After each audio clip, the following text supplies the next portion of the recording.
James Brooks et aujourd'hui on se retrouve pour une nouvelle vidéo et je vais vous expliquer comment avoir toutes les fonctionnalités d'iOS 7 sous iOS 6.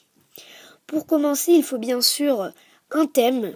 Donc vous vous rendez dans Cydia et vous recherchez iOS 7 thème gratuit sur Mold My Eye. Une fois installé, vous vous rendez dans les réglages de Winterboard. Bien sûr, il vous faudra Winterboard, c'est l'installateur de thème d'iOS jailbreaké. Une fois dans Winterboard, vous vous rendez dans Select Theme et vous cochez tous ceux qui commencent par iOS 7. C'est impératif, si vous ne les cochez pas tous, ça ne marchera pas. Une fois que vous avez tout coché, vous faites un respring de votre appareil et le thème sera appliqué. Une grosse nouveauté d'iOS 7, c'est le centre de contrôle.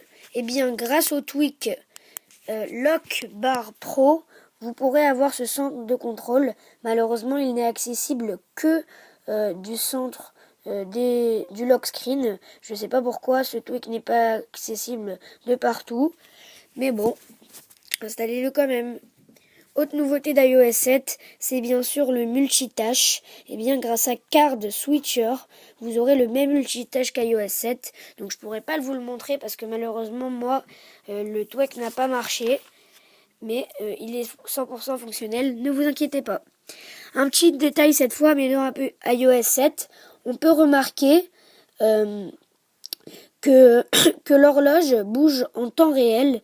Et bien grâce au tweak Live Clock, on aura la même fonctionnalité sur iOS 6. Donc si on regarde bien mon écran, l'horloge bouge en temps réel.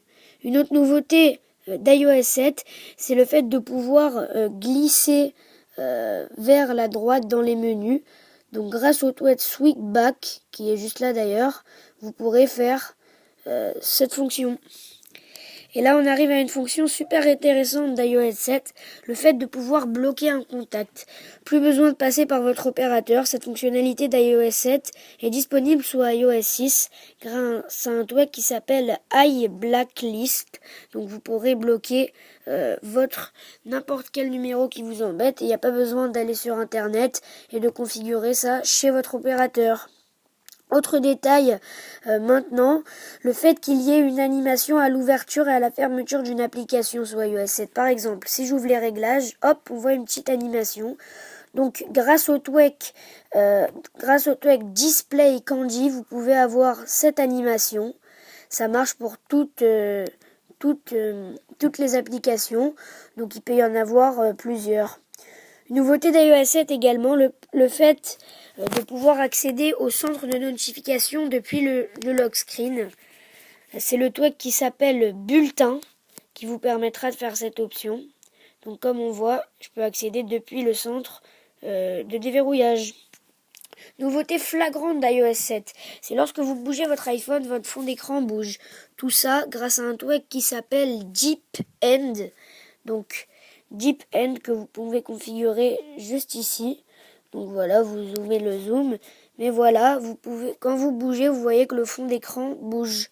Pour finir, le centre de notification d'iOS 7 a cet effet flou. Et bien, grâce à Blue-Red NC Background, vous aurez cette option. Donc on voit que c'est un peu flouté, on voit tout flou derrière. Donc voilà comment avoir toutes les fonctions d'iOS 7 sous iOS 6. Également, si votre thème n'affiche pas votre fond d'écran du lock screen, pensez à installer Wallpaper JPEG IFIE. Donc c'est un truc qui va vous permettre que ce bug s'enlève. Et moi ça me l'a fait, donc c'est cool de l'installer. Cette vidéo vous aura plu. N'hésitez pas à laisser un j'aime. Salut!